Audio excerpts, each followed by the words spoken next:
She's the only one who makes us proud. I stared at those words on my phone screen, my 30th birthday cake sitting untouched in front of me. My mom had commented on my sister Brooke's Instagram post, a photo of her grinning at the airport, luggage in tow, ready for a surprise trip to Paris that our parents had just gifted her.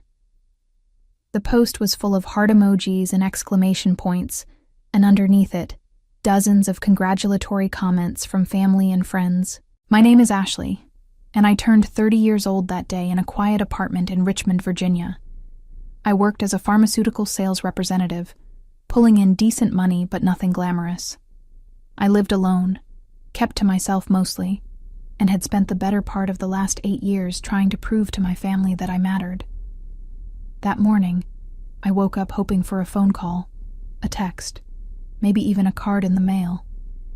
Instead, I got silence. Then I got that Instagram post. I sat there at my small kitchen table, the single cupcake I'd bought myself from the bakery downstairs looking sadder by the minute.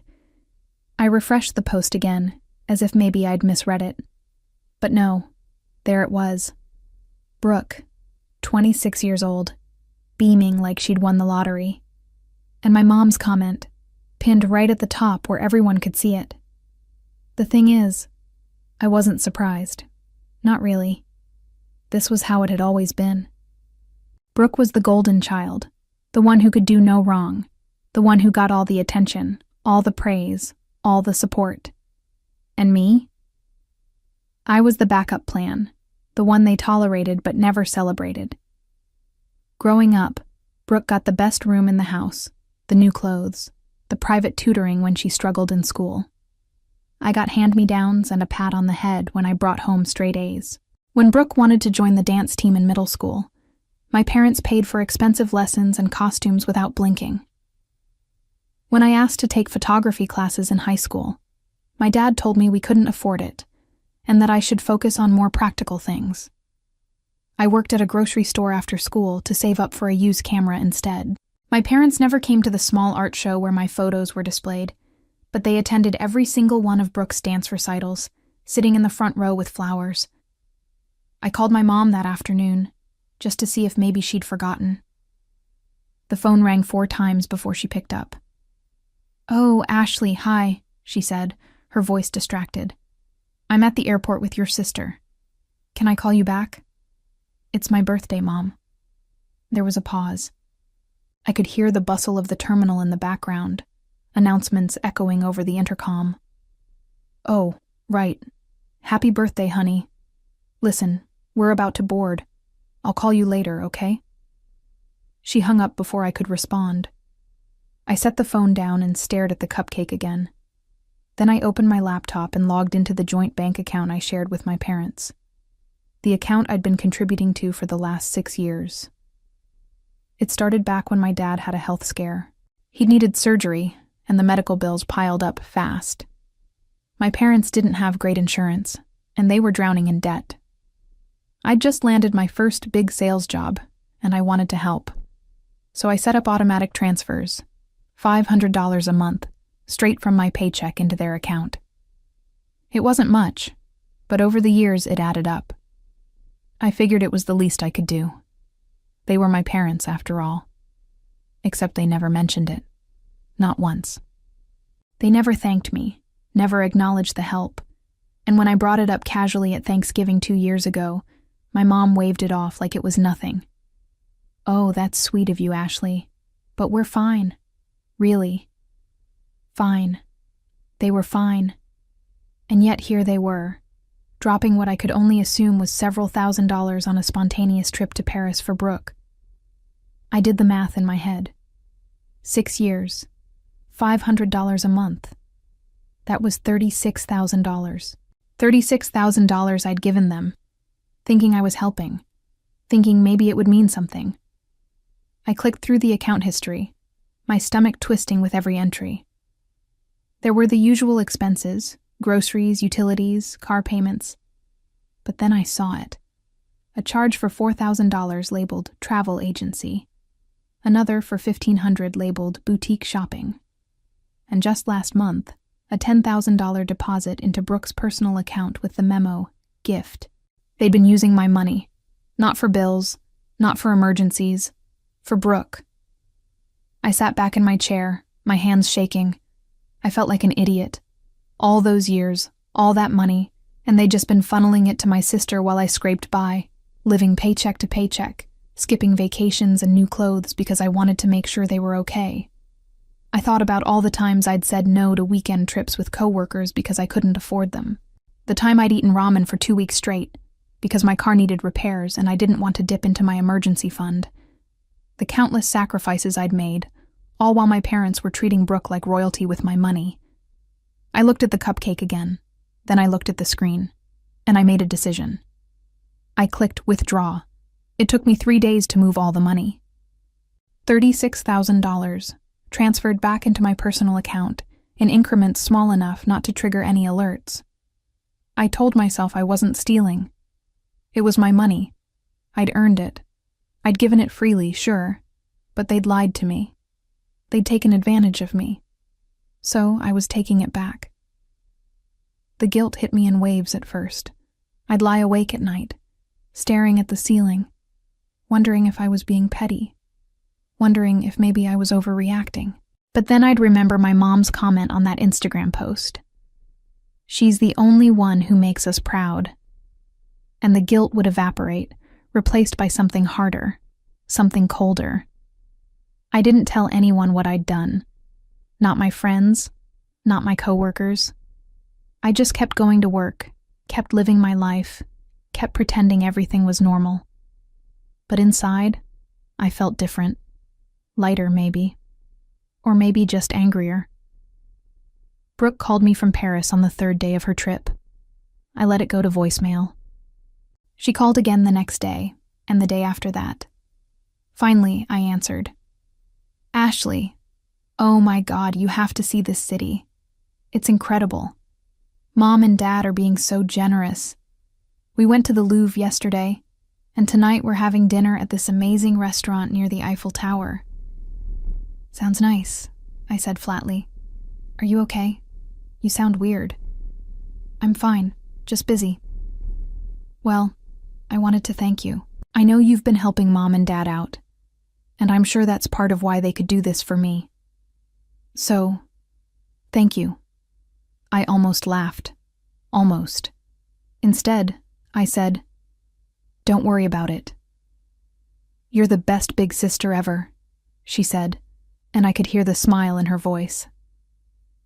I hung up and threw my phone across the room. The thing about Brooke is that she wasn't a bad person. She wasn't mean or malicious. She was just oblivious. Spoiled, yes, but not intentionally cruel. She genuinely believed the world revolved around her, because that's how our parents had raised her. And I couldn't even blame her for that. It wasn't her fault they'd chosen her as the favorite. But it still hurt. I remembered when we were kids, maybe 10 and 14.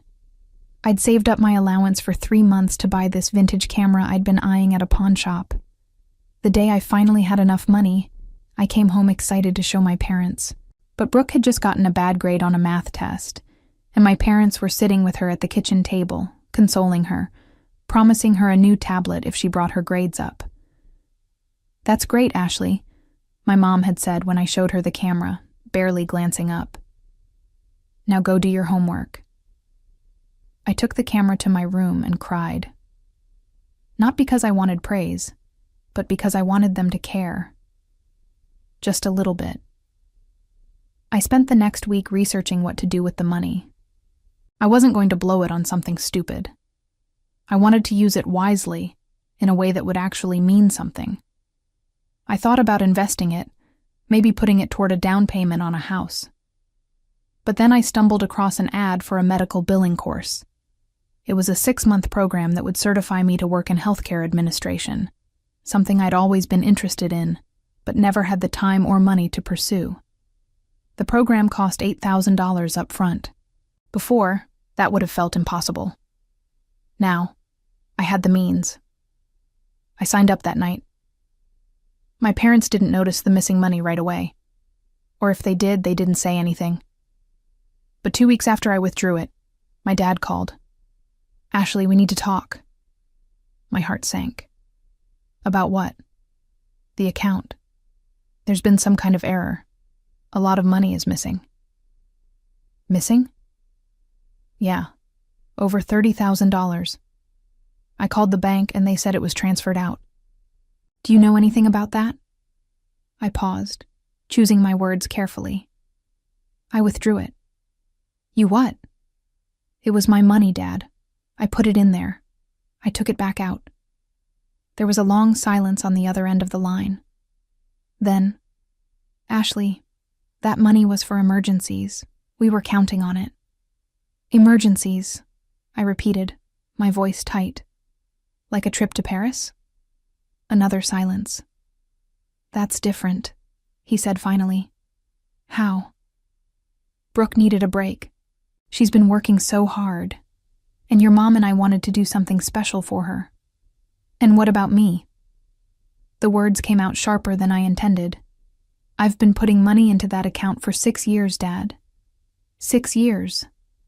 And not once did you or Mom say thank you. Not once did you ask if I needed help. You just took it and gave it to Brooke. That's not fair, he said, but his voice lacked conviction. No, Dad. What's not fair is that I've been busting my ass to support this family while you treat me like I don't exist. So yeah, I took my money back. And I'm not sorry. I hung up before he could respond. My hands were shaking again, but this time it wasn't from guilt. It was from adrenaline. From finally standing up for myself. It felt good. Terrifying. But good. I poured myself a glass of wine and sat on my couch, staring at nothing. Part of me expected to feel worse. Part of me thought the guilt would crush me. But instead, I felt relief. Like I'd finally cut a rope that had been strangling me for years. The fallout was immediate. My mom called me that evening, her voice shrill and accusatory. How could you do this to us, Ashley? We trusted you. You trusted me? I shot back. You've been lying to me for years. We didn't lie. We just didn't think you'd make such a big deal out of it. A big deal? Mom, that was $36,000. $36,000 I gave you because I thought you needed it. And you spent it on Brooke. Brooke is going through a lot right now. She needed our support. And I didn't? My mom didn't answer that. Instead, she said, Your father and I are very disappointed in you. I laughed bitterly. Of course you are. Because I'm always the disappointment, aren't I? Brooke can do no wrong, but me? I'm just the screw-up who doesn't deserve anything. That's not true. Isn't it? When's the last time you celebrated anything I did, Mom? When's the last time you even asked how I was doing? She was quiet for a long moment. Then, We'll talk about this when you've calmed down. And she hung up. I didn't cry. I wanted to, but the tears wouldn't come. Instead, I felt this hollow ache in my chest, like something had been ripped out of me. I'd always known my parents favored Brooke, but hearing my mom defend it so casually, that was what broke me. I threw myself into the medical billing course after that. It was a way to distract myself, to channel all the anger and hurt into something productive. The coursework was intense, but I loved it. For the first time in years, I felt like I was doing something for myself, not for anyone else. Not to prove a point, not to earn approval. Just for me. The classes were held twice a week in the evenings, and on weekends I studied at a coffee shop near my apartment. I met other students, people who were also trying to better their lives, and for once, I didn't feel so alone. One woman, Patricia, was a single mom in her 40s who'd been laid off from her factory job and was retraining for something more stable. We'd grab lunch together between classes sometimes, and she'd tell me stories about her kids, about how hard it was but how worth it. "You're doing the right thing," she told me one Saturday afternoon as we reviewed practice billing codes. "Investing in yourself, that's the smartest thing you can do." My coworker Vanessa noticed the change in me too. We'd been friendly for a while, but she started inviting me out for coffee more often, asking how I was doing. I didn't tell her everything, but I told her enough. About the money, about my family, about how invisible I'd always felt. "You did the right thing," she said one afternoon as we sat in a cafe near our office. "They were taking advantage of you." "I keep telling myself that," I said. "But part of me still feels guilty." "Why? Because you stood up for yourself?" "Because they're my parents, and Brooke is my sister. I'm supposed to just forgive them, right?" Vanessa shook her head. "Forgiveness isn't the same as being a doormat, Ashley. You can love your family and still set boundaries." Her words stuck with me. I'd spent so long trying to earn my family's love that I'd forgotten I didn't have to. I could just walk away, but walking away was easier said than done. Brooke came back from Paris 3 weeks after my birthday and called me again. This time, I answered. "Ashley, what the hell is going on? Mom and Dad are furious with you." "I'm sure they are. They said you took money out of their account. Is that true?" "It was my money, Brooke." "But they needed it." "No, they didn't. They used it to send you to Paris." She was quiet for a moment. Then, "I didn't know that." "Of course you didn't. You never know anything, do you? You just get to coast through life while the rest of us pick up the pieces." "That's not fair," she said, her voice small. "Maybe not. But it's true. Ashley, I'm sorry. I didn't realize—" "It doesn't matter anymore," I interrupted. "Just enjoy your life, Brooke. That's what you're good at." I hung up and blocked her number. That night I looked at myself in the mirror for a long time. I didn't recognize the person staring back at me. She looked harder, angrier, but also stronger. I thought about my mom's Instagram comment. "She's the only one who makes us proud." And I realized something. I didn't need them to be proud of me. I just needed to be proud of myself. And for the first time in my life, I was. I scrolled through my photos from the past few years, pictures of me at work events, at dinners with friends, on solo trips I'd taken when I could scrape together enough money. In every single one, I was smiling, but the smile never reached my eyes. I looked tired, defeated. I took a selfie right then, standing in my bathroom in sweatpants with messy hair. And I smiled. A real smile. Because I'd finally done something for me. I posted it on my own Instagram with a simple caption. 30 and thriving. I didn't tag anyone. I didn't need to. This wasn't for them. It was for me. A month passed before my parents reached out again. I'd blocked Brooke's number, but my mom found another way to contact me, through email. The subject line read, "We need to talk about this situation." I almost deleted it without reading. Almost. But curiosity got the better of me, so I opened it. "Ashley, your father and I have been discussing your recent behavior, and we think you owe us an explanation. Taking that money was extremely selfish, especially when you knew we had plans. Brooke has been very upset by all of this, and frankly, so have we. We raised you better than this. We expect you to return the money immediately and apologize to your sister for ruining her trip experience. She's been crying every day since she found out what you did. Family is supposed to support each other, and you've let us all down. Please call us so we can resolve this like adults. Mom."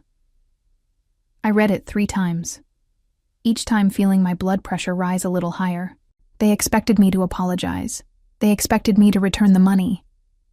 And somehow, in their twisted logic, I was the one who'd ruined Brooke's trip.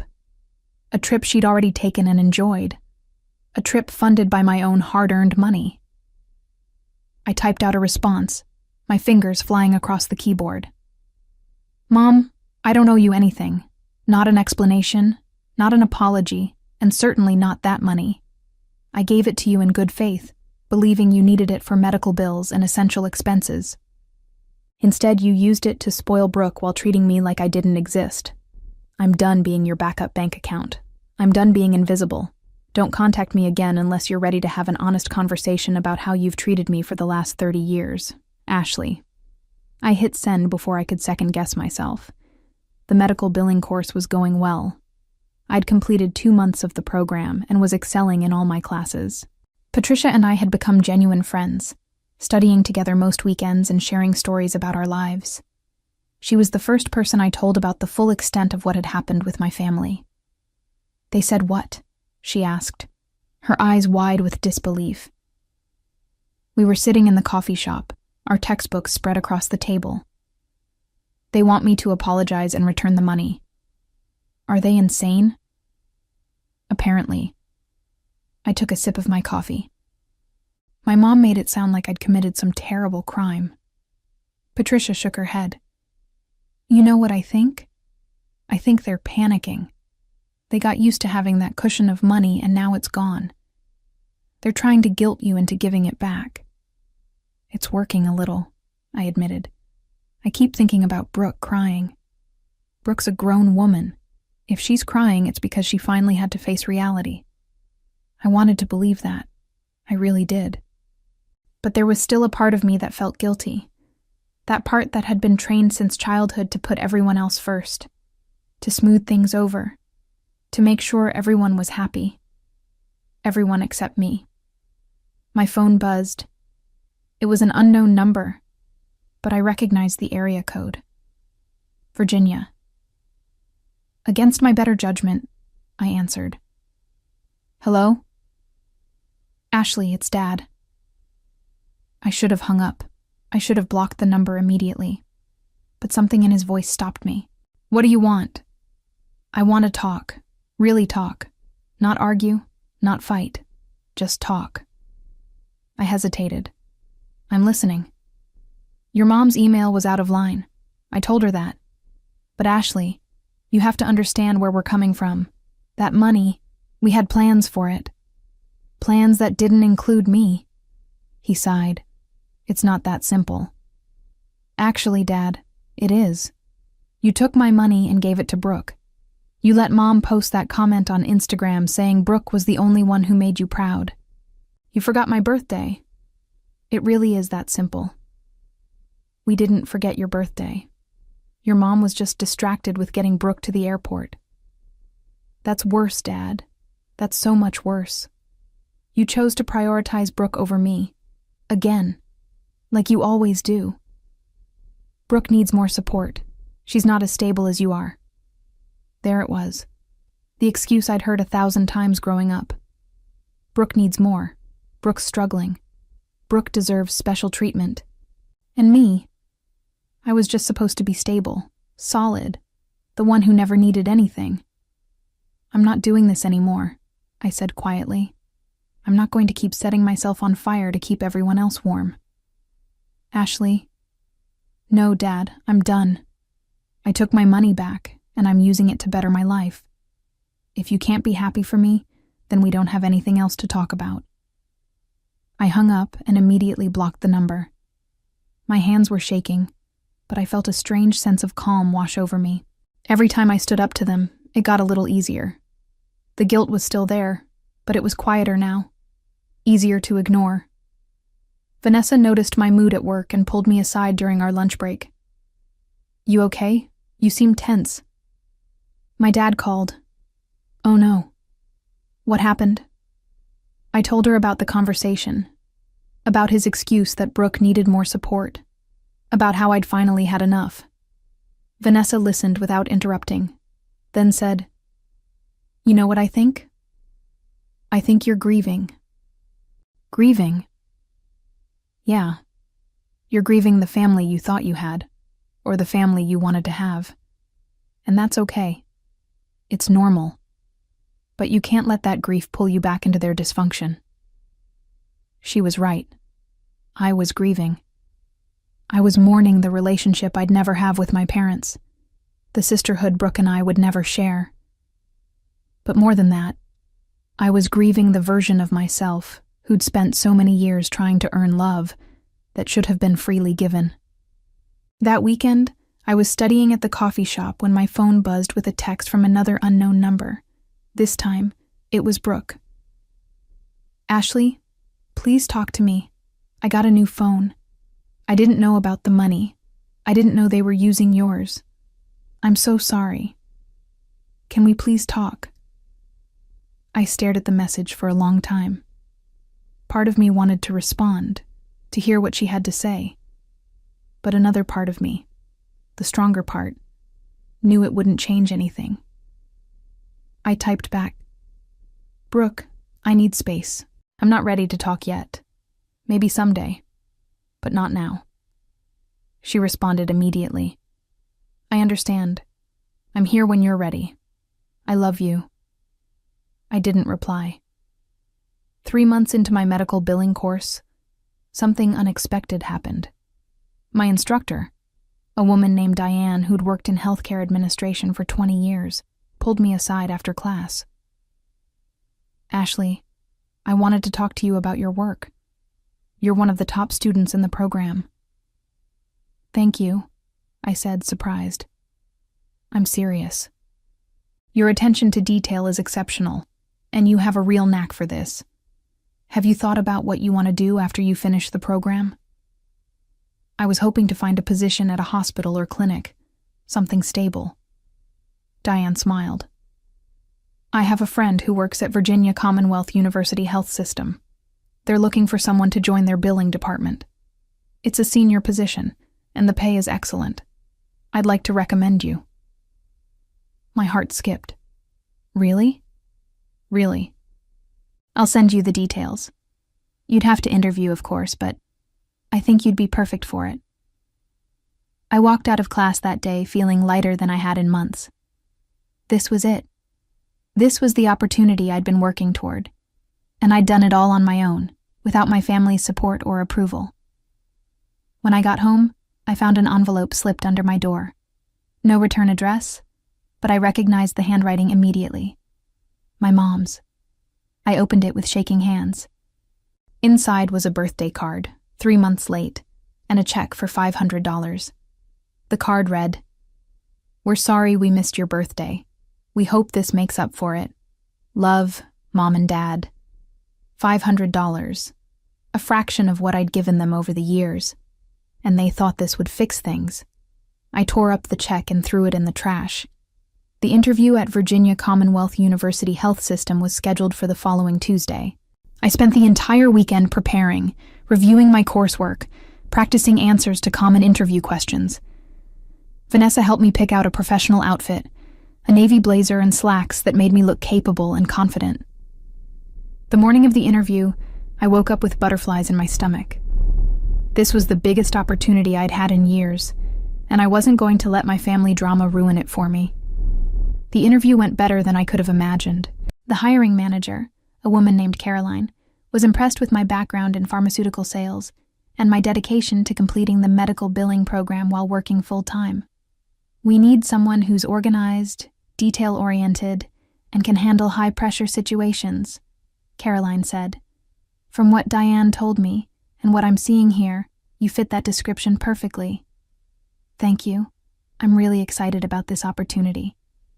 The position comes with full benefits, and the starting salary is $75,000 a year. Does that work for you? I nearly fell out of my chair. $75,000. That was almost double what I was making in pharmaceutical sales. "That works perfectly," I managed to say. "Great. I'll be in touch by the end of the week with our decision." I walked out of the hospital feeling like I was floating. This was really happening. My life was actually turning around. When I got back to my car, I had 6 missed calls from my mom and 3 from my dad. I ignored them all. That evening, Vanessa invited me out for drinks to celebrate. We went to a wine bar downtown, and I told her about the interview, about the salary, about how surreal everything felt. "You deserve this," she said, raising her glass.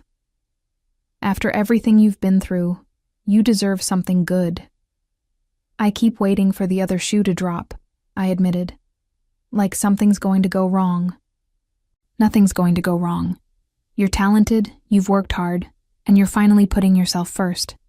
That's not selfish. That's survival. We talked for hours, and for the first time in months, I felt genuinely happy. Not just relieved or vindicated, but actually happy. When I got home that night, there was another email from my mom. This one had the subject line, "Emergency." My stomach dropped. Despite everything, they were still my parents. If something was really wrong, I needed to know. I opened the email. "Ashley, we need to talk immediately. Your father lost his job last week and we're in serious financial trouble. We need that money back. This isn't a request. This is a genuine emergency. We could lose the house. Please call us as soon as you get this. Mom." I read it twice, my happiness from the evening draining away. My dad had lost his job. They might lose the house. And somehow, this was my responsibility. Except it wasn't. I'd given them $36,000 over 6 years. They'd used it for luxury trips and gifts for Brooke instead of saving it for actual emergencies. This was the consequence of their choices, not mine. But the guilt was crushing. They were my parents. No matter how badly they'd treated me, did I really want them to lose their home? I called Vanessa. "They're saying it's an emergency," I told her. "My dad lost his job. They might lose the house. Ashley, listen to me very carefully. This is not your problem. But what if they're telling the truth? What if they really are in trouble? Then they need to figure it out like adults. They can downsize. They can get new jobs. They can ask Brooke for help. You are not their safety net. You gave them $36,000, and they wasted it. If they're in financial trouble now, that's on them. I know you're right. I know that. But nothing. You're about to start an amazing new job. You're building a life for yourself. Don't let them drag you back down." I took a deep breath. "You're right. You're absolutely right." After I hung up with Vanessa, I replied to my mom's email. "Mom, I'm sorry to hear about Dad's job, but I can't help you financially. I gave you $36,000 over the years, and you chose to spend it on things that weren't emergencies. I have my own life to worry about now. I suggest you talk to Brooke about helping out since she's the one you've always prioritized. Best of luck. Ashley." I hit send and turned off my phone. 3 days later, I got the call from Caroline. I'd gotten the job. I started crying right there in my living room. Happy tears. Relieved tears. Tears for everything I'd been through to get to this moment. I'd done it. I'd actually done it. I called Patricia first to tell her the news. She screamed so loud I had to pull the phone away from my ear. "I'm so proud of you," she said. "This is just the beginning, Ashley. You're going to do amazing things." Then I called Vanessa, who insisted we go out to celebrate properly. We went to a nice restaurant, not too fancy, but nicer than anywhere I'd been in years. I ordered the most expensive thing on the menu and didn't feel guilty about it. "To new beginnings," Vanessa said, raising her glass. "To new beginnings," I echoed. My start date at the hospital was in 3 weeks. I gave my notice at the pharmaceutical company, and my boss was understanding, even congratulatory. The medical billing course was winding down, and I'd finish with top marks. Everything was finally falling into place. Then Brooke showed up at my apartment. I was coming home from the grocery store when I saw her sitting on the steps outside my building. She looked different, thinner, tired. Her usual polished appearance was gone, replaced by something more subdued. "What are you doing here?" I asked, not unkindly, but not warmly either. "I needed to see you, to apologize in person." "Brooke, I told you I need space." "I know, but please, just give me 5 minutes. That's all I'm asking." I hesitated, then unlocked the door. 5 minutes. We went up to my apartment, and I set the groceries on the counter. Brooke stood awkwardly in my living room, looking around like she'd never been there before. She hadn't. I'd never invited her. Ashley, I didn't know, she started. I swear I didn't know they were using your money.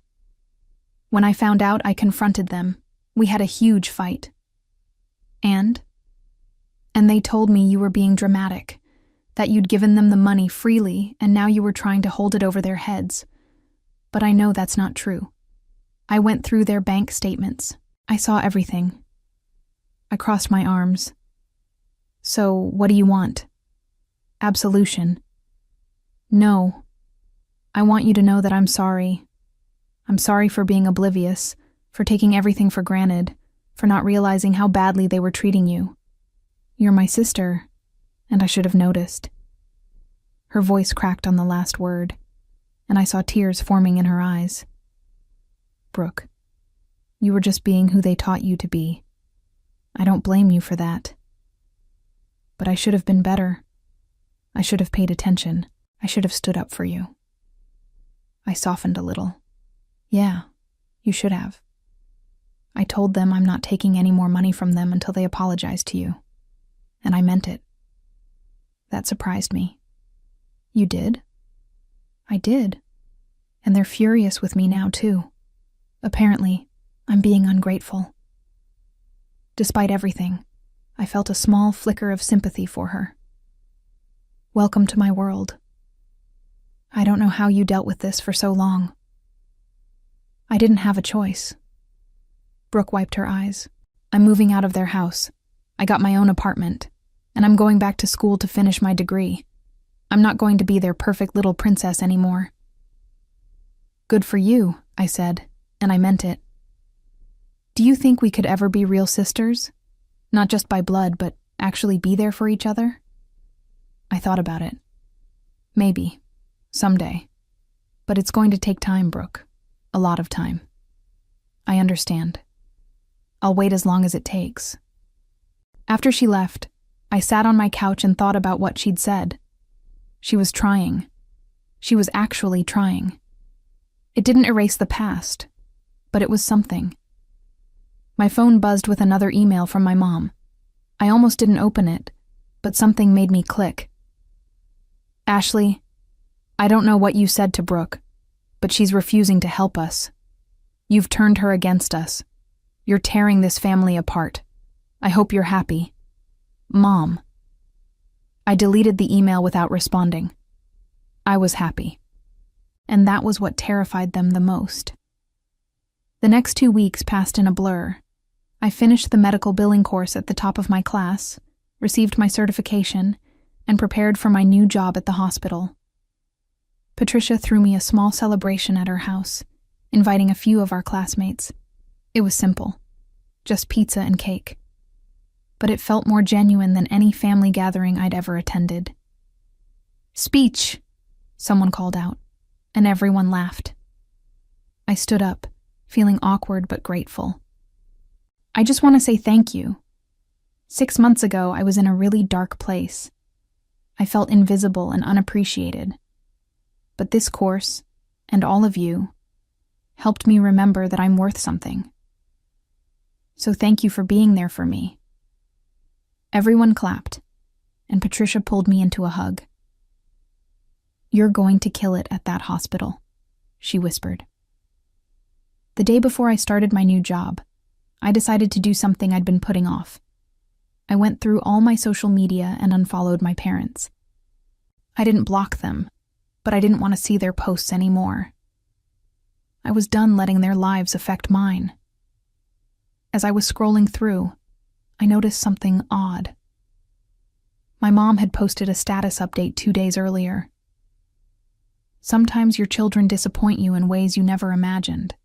We raised Ashley to be better than this, but she's chosen selfishness over family, praying for her to see the light. The post had dozens of comments, mostly from relatives and family friends I barely knew. Most of them were supportive of my mom, saying things like, "Stay strong," and "Family is everything." But there were a few that stood out. My Aunt Linda, my dad's sister, had commented, "Maybe it's time to look at your own actions instead of blaming Ashley. I've watched you treat that girl like garbage for years. She deserves better." And my cousin Jake had written, Ashley's been supporting you guys financially for years and you never even thanked her. Maybe she got tired of being taken for granted. I felt a rush of vindication. So other people had noticed. Other people knew the truth. I screenshotted the post and the comments, then saved them to a folder on my computer. Insurance, in case I ever needed proof. My first day at Virginia Commonwealth University Health System was nerve-wracking but exhilarating. Caroline showed me around, introduced me to the team, and gave me a thorough overview of my responsibilities. The department was busy but organized, and everyone seemed genuinely welcoming. "You'll do great," Caroline said as she left me at my new desk. "If you need anything, just ask." I spent the first week learning the systems, getting familiar with the processes, and meeting with different departments to understand how everything connected. It was a lot to absorb, but I loved every minute of it. This was real. This was mine, and nobody could take it away from me. At the end of my first week, Caroline called me into her office. "I wanted to check in and see how you're adjusting." "It's been amazing," I said honestly. "Thank you again for this opportunity." "You've earned it. I've been getting great feedback from the team. You're catching on fast." "I'm trying my best. I can tell. And I wanted you to know that there's room for growth here. If you continue performing at this level, I could see you moving into a management position within a year or two." Management. Within a year or two. I could barely process it. "That would be incredible," I managed to say. "Just keep doing what you're doing." I left her office feeling like I was walking on air. That weekend, I finally responded to Brooke's last text. I invited her to lunch at a casual cafe near my apartment. Nothing fancy, nothing emotionally charged. Just two sisters trying to figure out if they could salvage something from the wreckage of their family. She showed up looking nervous, clutching her purse like a lifeline. "Thanks for agreeing to meet," she said as we sat down. I figured it was time. We ordered sandwiches and made small talk for a while. Her new apartment, her plans to go back to school, my new job. It felt stilted and awkward, but it was a start. "I talked to Mom and Dad again," she said eventually. "They're still refusing to take responsibility. They think you're being vindictive." "Of course they do." I told them I wasn't going to be part of their games anymore. That if they wanted a relationship with me, they needed to grow up and apologize to you. "How'd that go?" "About as well as you'd expect. Mom hung up on me. Dad called me an ungrateful brat." I felt a pang of sympathy for her. "I'm sorry." "Don't be. You were right about everything. I was so blind, Ashley. I took everything for granted, and I let them turn me into this spoiled, oblivious person. I don't want to be that anymore. Change takes time." "I know, but I'm willing to put in the work, if you'll let me." I looked at her, really looked at her, and saw something I hadn't seen before. Sincerity, remorse, a genuine desire to be better. "Okay," I said finally, "but we're starting from scratch. No expectations, no pressure, just two people trying to be sisters. I can live with that." We finished lunch and parted ways with an awkward but genuine hug. It wasn't forgiveness, not yet, but it was a beginning. That night, I got a notification on my phone. My mom had tagged me in a Facebook post. Against my better judgment, I clicked on it. The post was a long, rambling message about family values, respect, and how children owe their parents everything. And at the end, she'd written, "Ashley, if you're reading this, know that your father and I are heartbroken by your actions.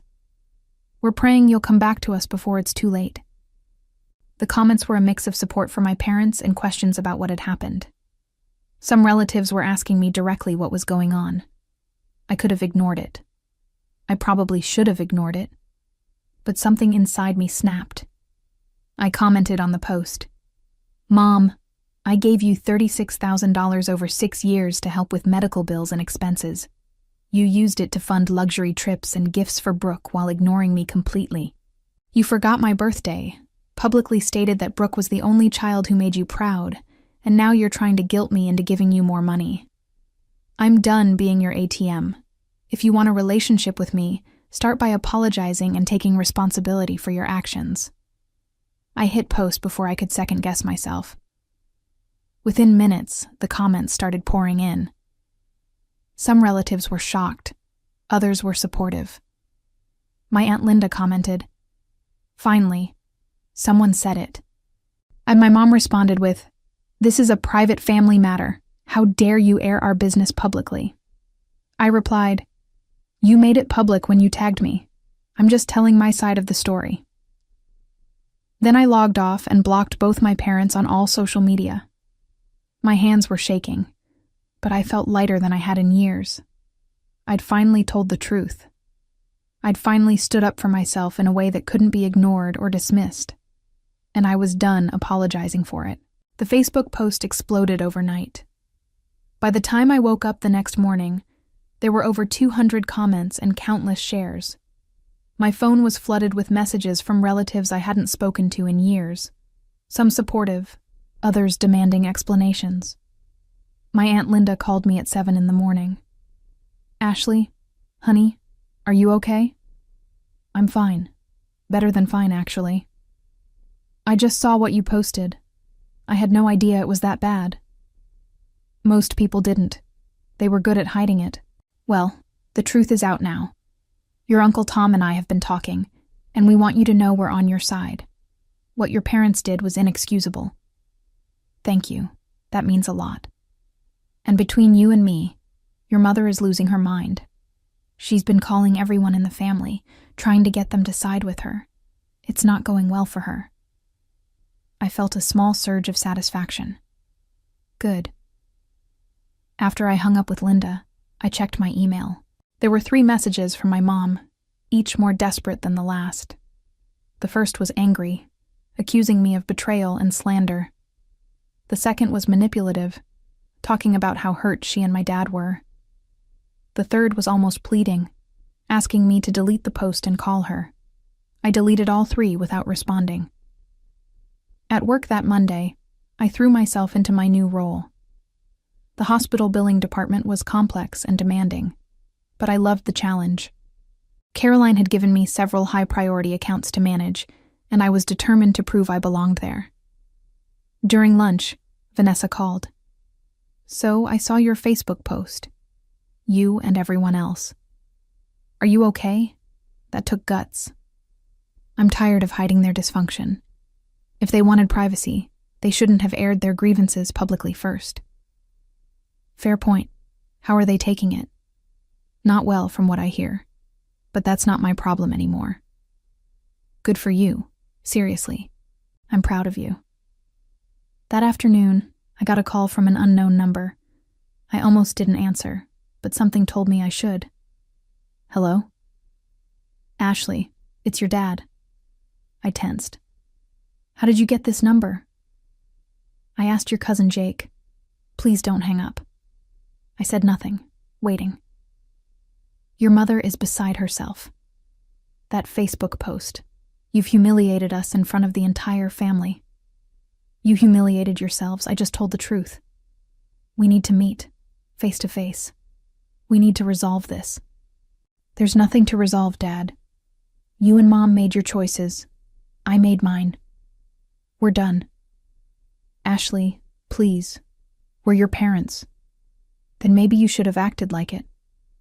I'm asking you one more time. Meet with us this week. We'll buy you dinner. We'll talk things through like adults." I almost laughed. "Like adults? Dad, adults don't forget their daughter's birthday. Adults don't steal money from one child to spoil another. Adults take responsibility for their actions. We're willing to admit we made mistakes." That stopped me. "You're willing to admit it?" "Yes. We know we haven't been perfect. We want to make things right." I was quiet for a long moment, thinking. Part of me wanted to refuse, to keep the wall up. But another part, the part that still remembered being a little girl who just wanted her parents to love her, wondered if maybe, just maybe, they were sincere. "Fine. One dinner. But I choose the place, and Brooke comes too. Why does Brooke need to be there? Because she's part of this family too, and she deserves to hear whatever you have to say. He hesitated. Okay, when? Friday night, 6 p.m. I'll text you the address. After I hung up, I immediately called Brooke. They want to meet, I told her. All of us. Friday night. What did you say? I said yes, but I need you there as backup. Of course, I'll be there. And Brooke, don't tell them what we've talked about. I want to see if they're actually going to be honest or if this is just another manipulation. Got it. I spent the next few days preparing for the dinner.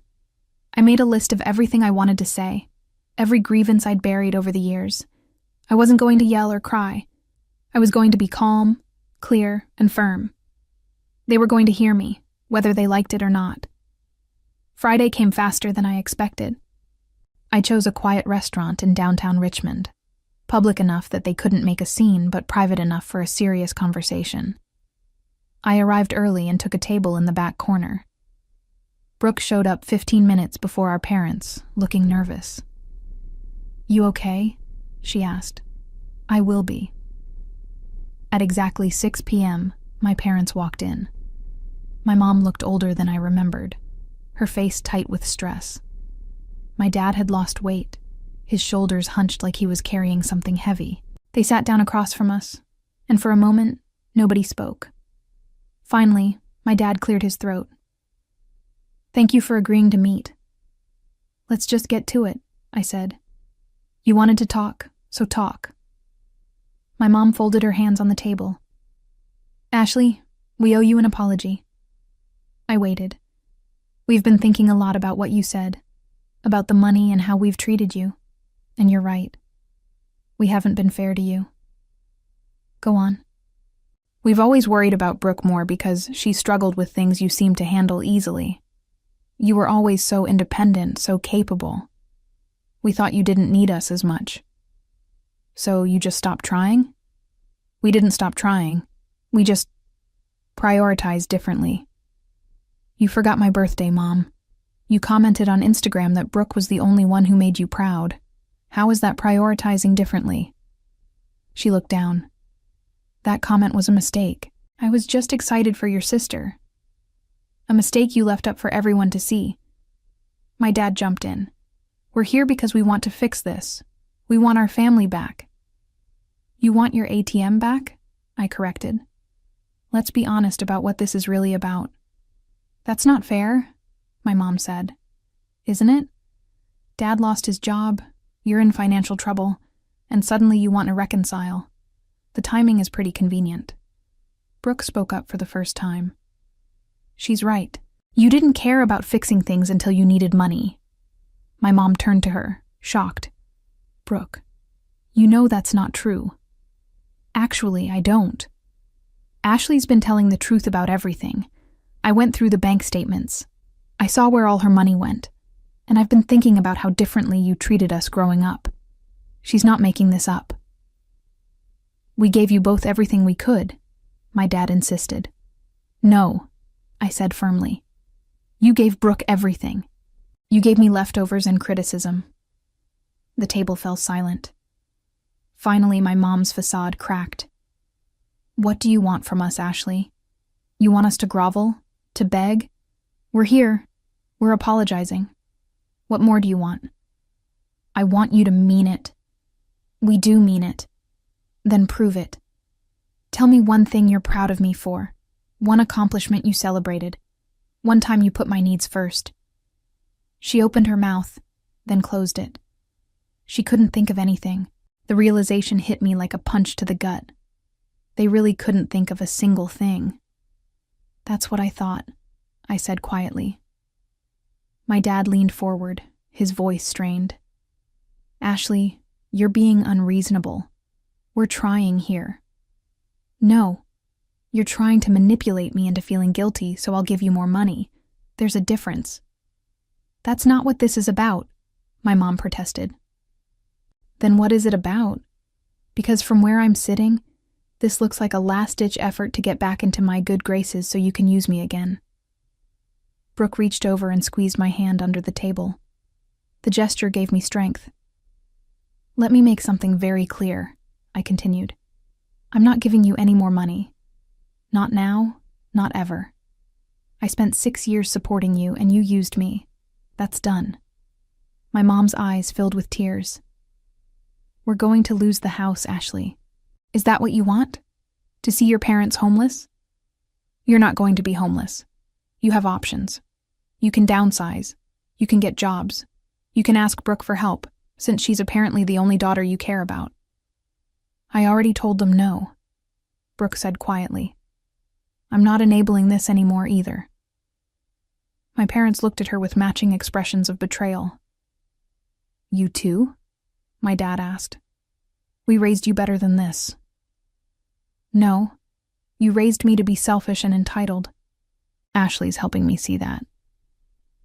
My mom pushed back from the table, her voice rising. This is ridiculous. We've apologized. We've admitted we made mistakes. What more do you want? I want you to understand why what you did was wrong. I want you to acknowledge that you hurt me, not just say sorry because you think it's what I want to hear. Fine. You want specifics? We're sorry we forgot your birthday. We're sorry we didn't celebrate your achievements. We're sorry we used your money. Is that what you wanted to hear? Say it like you mean it. My mom's face hardened. I've said all I'm going to say. If that's not good enough for you, then I guess we're done here. She stood up, grabbing her purse. My dad looked between us, conflicted. Are you coming? She asked him. He stood slowly. Ashley, I hope you reconsider. Family is important. Family is important, I agreed. That's why I'm not letting you abuse me anymore. They left without another word. Brooke and I sat there in silence for a moment. Well, that went about as well as expected, she finally said. Yeah. Are you okay? I am, actually. I gave them a chance. They blew it. That's on them. We ordered dinner and spent the next hour talking about everything except our parents. Brooke told me about her new apartment, about the classes she was planning to take. I told her about work, about my plans for the future. For the first time in our lives, we were just two sisters having dinner. No competition, no favoritism, no drama. Just us. When we left the restaurant, Brooke hugged me tight. Thank you for giving me another chance, she said. Thank you for showing up. Over the next few weeks, things settled into a new normal. I excelled at my job, impressing Caroline and the rest of the team with my work ethic and attention to detail. The hospital environment suited me, and I found genuine satisfaction in knowing my work helped people, even if indirectly. My parents tried reaching out a few more times. Emails, voicemails, even a letter sent to my apartment. Each message was the same, apologetic on the surface but manipulative underneath, always circling back to their financial problems and how I could help. I ignored them all.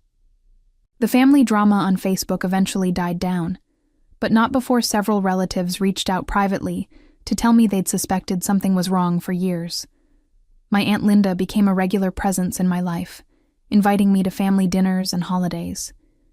She'd always been kind to me, but now she was actively supportive, going out of her way to include me. Your mother is furious with me, she told me one Sunday afternoon over coffee. She thinks I'm turning the family against her. Are you? Nope, she did that all by herself. I'm just refusing to pretend everything is fine. 3 months after the disastrous dinner, Caroline called me into her office again. I have some news, she said, smiling. We're creating a new position, Assistant Director of Medical Billing. I'd like to offer it to you. My jaw dropped. Already? You've proven yourself, Ashley. You're organized, efficient, and the team respects you. The position comes with a significant raise and more responsibilities. What do you say? Yes. Absolutely yes. Great. We'll make it official next week. I left her office in a daze. Assistant director. 6 months ago, I'd been crying over a birthday cupcake, feeling worthless and invisible. Now I was being promoted to a leadership position at a major hospital. I called Vanessa immediately to tell her the news. Are you kidding me? That's amazing. I can't believe it's happening. I can. You've worked incredibly hard. You deserve this. That weekend, Patricia threw me an impromptu celebration at her house. It was small, just her kids, Vanessa and Brooke. But it meant everything to me. These people had seen me at my lowest and supported me as I rebuilt my life. To Ashley, Patricia said, raising her glass of soda. The strongest person I know. Everyone echoed the toast, and I felt tears prick my eyes. Thank you, I said. All of you. For believing in me when I didn't believe in myself. Later that night, as I was driving home, my phone rang. It was my dad. I almost didn't answer, but something made me pick up. Hello? Ashley, it's Dad. Please don't hang up. What do you want? I wanted to tell you that I got a new job. It doesn't pay as much as the old one, but it's something. And your mom is working part-time at a retail store. Good for you. We're going to be okay. We're figuring it out. I waited for the ask, for the manipulation, but it didn't come. I also wanted to say I'm sorry. Really sorry. Not because I want something from you, but because you deserve to hear it. We were wrong. We treated you terribly, and there's no excuse for that. I pulled over, my hands shaking. Your mother isn't ready to admit it yet, but I am. You were right about everything. We took you for granted.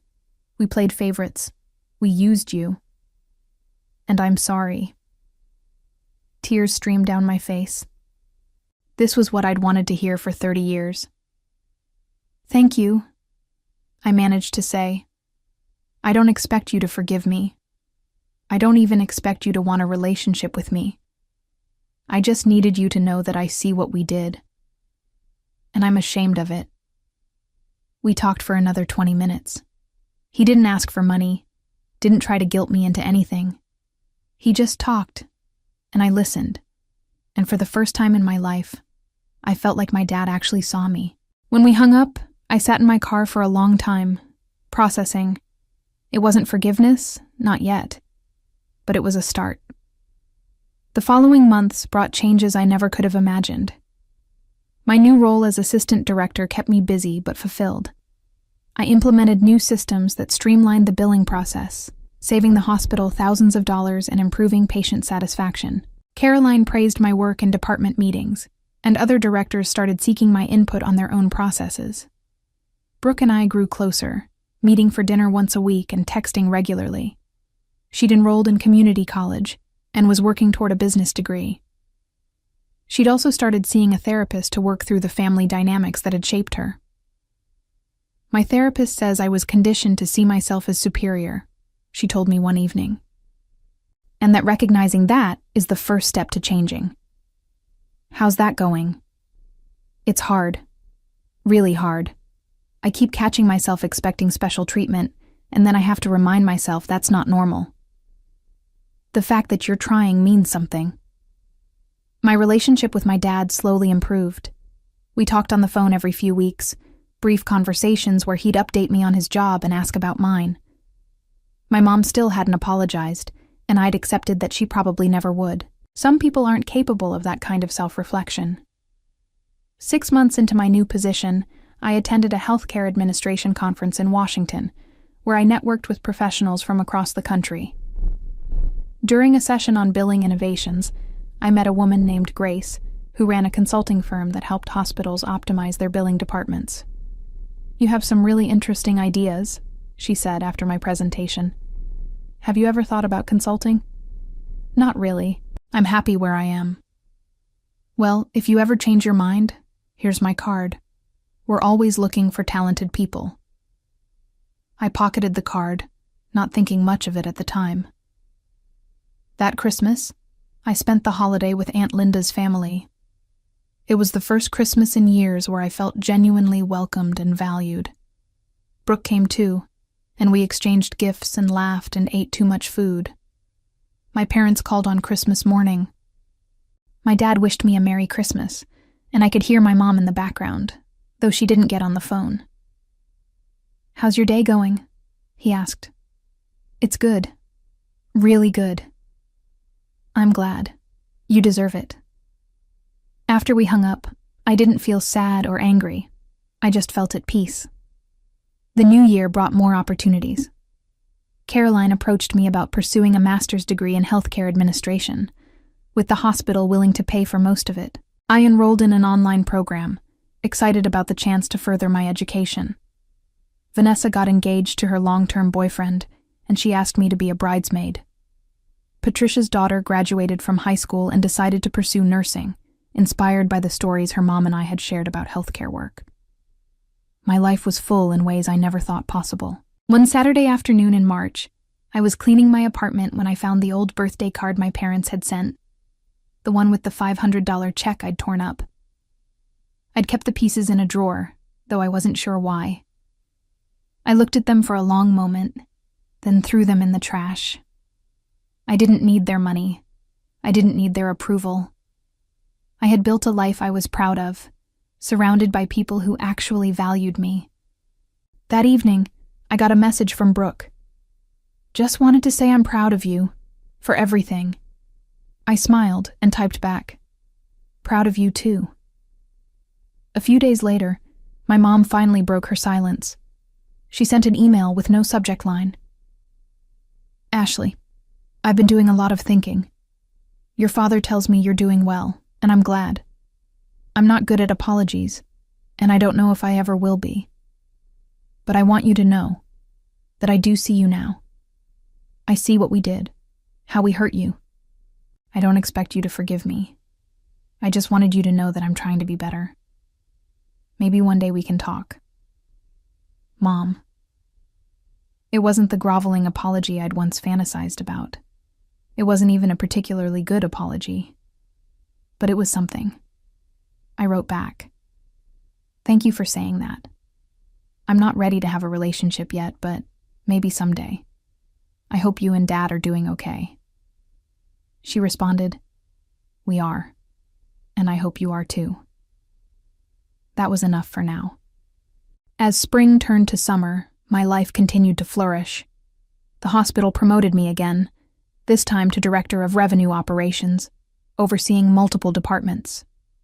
My salary had nearly tripled from what I'd been making in pharmaceutical sales, and I'd started looking at houses to buy. My parents struggled for a while after my dad's job loss, eventually selling their large house and moving into a smaller condo. They both worked now, living within their means for the first time in years. According to Brooke, they talked about me sometimes, expressing regret for how they'd treated me, though my mom still struggled to say it directly to me. Brooke graduated from community college with honors and transferred to a 4-year university. She'd found her own path, independent of our parents' expectations, and I was genuinely proud of her. The family members who'd sided with my parents quietly reached out over time, some apologizing, others just trying to rebuild bridges. I was selective about who I let back in, choosing relationships that felt authentic rather than obligatory. Aunt Linda remained a constant presence, and through her, I connected with other relatives who'd always been kind but distant. I discovered cousins who'd had similar experiences with family favoritism, and we bonded over shared stories. 1 year after that fateful birthday, I celebrated turning 31 with a party at my new townhouse. Vanessa, Patricia, Brooke, Aunt Linda, and several colleagues from the hospital came. We ate good food, drank wine, and I felt genuinely celebrated for the first time in my life. As everyone sang happy birthday, I looked around at these people who'd become my chosen family, and I felt overwhelmed with gratitude. Not for the struggle I'd endured, but for the strength I'd found within myself to fight back. My parents never regained their financial stability to the level they'd enjoyed before. My dad's new job paid considerably less, and my mom's retail position was part-time with no benefits. They lived modestly, something they'd never had to do when they had access to my money. The lavish trips and expensive gifts for Brooke became impossible, and according to my sister, they'd had to learn to budget for the first time in decades. Brooke told me our mom complained constantly about having to clip coupons and shop sales, though she never acknowledged that she'd once had a comfortable cushion thanks to my contributions. My dad seemed to have genuinely changed, accepting responsibility for their situation. But my mom continued to make subtle comments to relatives about how difficult things were, always with an undertone suggesting I could have prevented their struggles if I'd just been less selfish. The extended family, however, saw through the manipulation now, and most had stopped enabling her narrative. Looking back at everything that happened, I realized that withdrawing that money wasn't revenge, it was self-preservation. I'd spent so many years trying to earn love that should have been freely given, trying to prove my worth to people who'd already decided I wasn't enough. Taking back what was mine wasn't about hurting them. It was about finally choosing myself. And in doing so, I discovered something more valuable than any amount of money could buy. The unshakable knowledge that I was enough, that I'd always been enough, and that I didn't need anyone's approval to prove it. Sometimes the best revenge isn't revenge at all. It's simply living well and refusing to let anyone dim your light ever again.